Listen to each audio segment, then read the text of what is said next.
Well, hold on. Let me just tell you what I'm sipping on because it's actually very special. Now, for everybody on the off ramp, which you can catch on Thursday, 9 p.m. Eastern, you could. Everybody knows my wife is from. Now we're from New Jersey. We're from South Jersey. My wife is from Western Kentucky.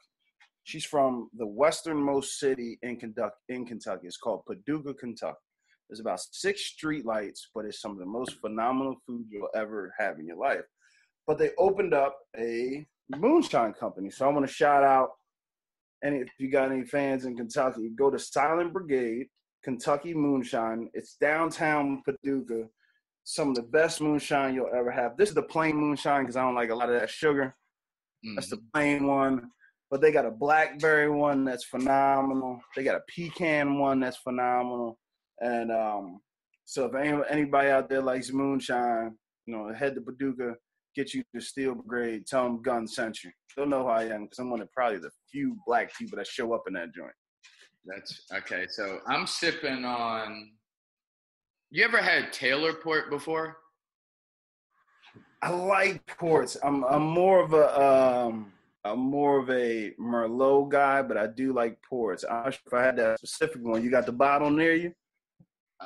It just says port on it. Oh, okay. I'll probably have to see the label, so I might have had it. Yeah, I just got put onto it a couple months ago, actually, and it's all right. It's pretty good. Ports have a little bit of sugar in it too, man. You gotta watch them hangovers with them sugar drinks. Hangovers is rough, man. All right, that's so why prenuptial agreements was the conversation. Okay. And y'all get right into it. I've had this conversation with married people, with single people, people in relationships, and how do you feel? Are you for or against the idea of prenuptial agreements? I don't give a fuck either way. I feel like relationships every relationship is different because every human being is different. So when you have 2 humans together, that forms an equally different pairing. So I can understand why someone would want a prenuptial agreement. But I can look at it from the side where somebody was like, yo, if we get married, we share everything. Why do we need a prenup? But we were talking on the off ramp about Jeff Bezos and about, how his wife, he got caught out there sleeping with chicks. His wife left him. They didn't have a prenup. She went from just the girl who met the man, married the richest man in the world, to now the richest woman in the world just because she got a divorce. And I don't know if that's fair or not. The funny thing about divorce is because when you say half, it just sounds like half. It's not like she gets half of Amazon and now it's like Bezos and her company. Mm-hmm. But like, does she now get controlling stock? Does she get, controlling options and management responsibilities in Amazon? Back up, man. Look, see, this is what happens when you call. Hi. Sorry, it's my son. Hey, we're doing a show. You got to get out of here. Remember, I told you daddy working? You got to tell me later. Go tell your mom. So, sorry about that. That's what happens when you call a parent before bedtime. My son walking in like, yo, it was really good. But, so like, I don't know if that's fair or not that she gets half of everything that he has. Now, if you say, yo, he was the richest man in the world, she put in her time, she should now never have to work again, I'm cool. Like, you hand her, if you say, look, as long as your empire is over $20 billion, she's always her bills always come to you. And she gets a monthly allowance of like $100,000. But like, does now he lose half of his money to that he was going to invest in some other creation he was going to make, and now he can't make it? That's kind of messed up. So you're married. Would you if your wife asked you to sign a prenup, would you have signed it? Oh, if my wife asked me to sign a prenup, no, because she ain't have shit. What am I signing a prenup for? Oh, it don't Like, matter. But if she asked you to sign a prenup, would you sign it? I would wonder why. It would have to be the reason why. If she told me, if it was one of those things where she said, "Look, we've had a volatile relationship up to this point. You proposed to me. I don't really know if you're really being serious or if you're just trying to be sorry for something you did. Let's just make sure everything that we come in with, we leave with. If this don't work out, I can understand that. But me personally, I probably, I don't know. Now that you got me talking it out and thinking about it, if you wanted me to sign a prenup, I ain't got no problem with it. So you would Fuck sign a it. prenup. Yeah, I'll sign a prenup.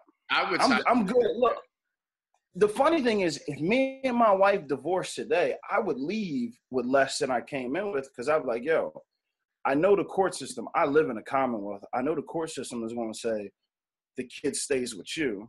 We're going to have to work out this kid situation. So you take everything he needs to feel comfortable. Let me get a TV. Let me get my PlayStation. Let me get my little weed stash in the basement and one of the queen mattresses, and I'm gone. I'm good. I'll figure everything else out on my own.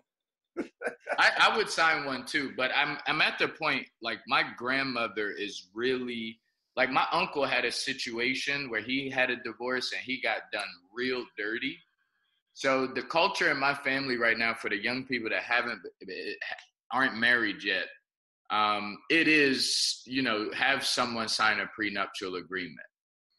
Okay. And some people, like, because I see what people say. Like, mostly it's the women, like, nah, I ain't signing no prenup, because if you sign a prenup, that means you ain't serious, like you just said. But now that I've been convinced of this, it's almost like if you don't sign it, then that means that you think it's going to end too.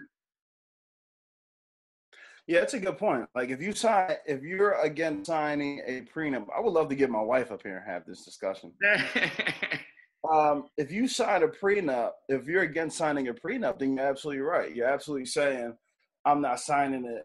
You can turn it around and say, because you think this is going to end, but you're also saying to yourself, hey, well, this might end too. Why am I protecting myself?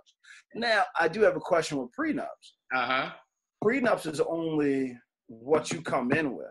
So if you come in making $1,000, she comes in making $70,000, you get married, but then you hit a lick, you hit 50 million. It don't matter what that prenup is. She still gets 25 because y'all were together before you hit that lick. Wait, so is that a fact you're saying? Because I thought it was. Yeah, that's a fact. No, it's prenup is only what you have before the marriage. So now, let's say Prince Harry. So Prince Harry in England, he came in owning like a quarter of Wales or wherever the fuck it is. And Meghan Markle came in with nothing, and she's just a homegirl from around the way. Cool. So they get married. At that point, that's where their starting game is. Now, everything she makes afterwards, everything he makes afterwards, they still split because they're together as a union. But like she can't take half of his Wales money because she wasn't married to him prior to that. So like if Jeff Bezos, like if Amazon went crazy after they were already married, it wouldn't matter if they had a prenup or not because they made that while in the union. Wait, so she was with him after? No, I'm not saying that. I don't know personally. I'm saying if Jeff Bezos didn't come up with the Amazon started the corporation until after he got married, it wouldn't have mattered if he had a prenup or not. Because if he didn't start that company until after they were already a union, then she still gets half because the prenup is only about before you get married. Everything you make while you're married, you still got to split. And you said you're sure that's a fact. That's a fact. I mean, I'm pretty sure a lawyer could say, well, it's not totally because you can have certain jurisdictions in the prenup that allows any business he makes or anything like that. Because you can make a prenup say whatever you want. But just like standard prenups, it's like whatever you come in with, you leave with. But whatever you make together, you keep together or you split together. So in the case, because a lot of people who don't have nothing that's talking about it, like including me, like I don't have no billions and millions of dollars, so I shouldn't really even be talking about it now either.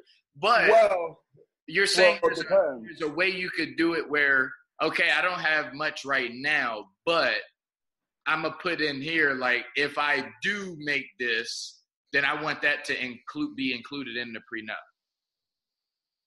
Right. So what I have to do is you'll have to talk to a lawyer, but you'll say, okay, look, I started, let's take your podcast. I started the Billionaire Brown podcast before we got married.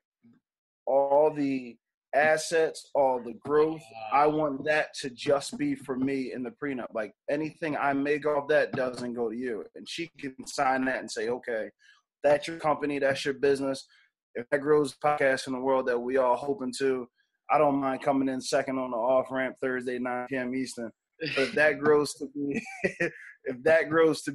the highest podcast in the world, you still get to keep that. You'll probably still have to pay alimony out of that, because if she can say, hey, I still help him do A, B, and C and D, I'm still eligible to get something out of it, but she can't take half of that company from you. But that has to be in the prenup before you get married.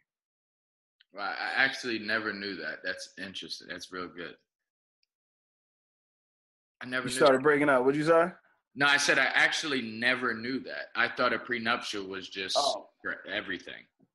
Is the internet going down? You can't hear me? Is it your internet or my internet? You can't hear me? You can't hear me? I can hear you now. Okay. Hear me? Yeah, I can hear you now. Okay. You can hear me too? Yeah, I got you. We good. All right, so I'll get that cleaned up. All right, so do you use public bathrooms? Oh man, you want to talk about public restrooms? Yo, yeah. Public restrooms. Plumbing is probably the greatest thing that ever happened to humans. Public restrooms are amazing if you can find a public restroom. There's an art to finding a good public restroom. Let me tell you people something. If you're ever on the road and you need to take a dump, don't stop at the gas station. Go to the hotel. Find a hotel. Don't use the bathroom that's close in the lobby, because usually hotels have 2 lobbies. And I'll tell you the secret bathroom to use in a hotel, the pool bathroom. Most people who stay in the hotel, they don't use the pool bathroom. They take the little towel, they wipe off, and they go up to their room. No one ever uses the pool bathroom. Go to the pool bathroom, go in there, wipe the toilet seat down, lay out the paper on the toilet seat. You usually got the bathroom to yourself for a good 45 to an hour. Now, I've discovered a lot of things lately, bro, because, look, I take my dookies in places, but I got them bad guts. When I gotta go, I gotta go. So what I've learned in the new age of bathrooms with the whole, I don't want to say hermaphrodites. I forgot the term. The transgender folks. Right. So they had this whole fight about bathrooms and all this stuff, and we can talk about that serious subject later. But what I've learned is a lot of liberal companies now make these transgender bathrooms, gender-neutral bathrooms. No one goes in them because they're scared or they want to be looked at a certain way. These are the best bathrooms you'll find in places. They're untouched. They smell wonderful. Usually have a full shower in them because no one goes in a gender-neutral bathroom. When I see gender-neutral bathroom, I know I can go in there, and it's usually huge. It's like a handicap stall times 40. The handicap stall used to be the low-key secret place to go. But the transgender bathrooms, it's usually a whole bathroom to yourself, and you can lock the door, and you can sit in there on your phone, on the paper if you want, and no one will knock on the door. No one's going to come in and blow up the bathroom next to you. So when you're out there on the streets, people, if you're out there on the road, use the hotel, find the pool bathroom. If you're in a public place and you're looking around, you see a transgender neutral bathroom, don't be scared. It's probably the cleanest joint in there. Wow, the hotel pool, that was actually a real gem right there. I'm just trying to help the people out, man. I'm a man of the people. Yeah, that was actually really good. I never thought to go to a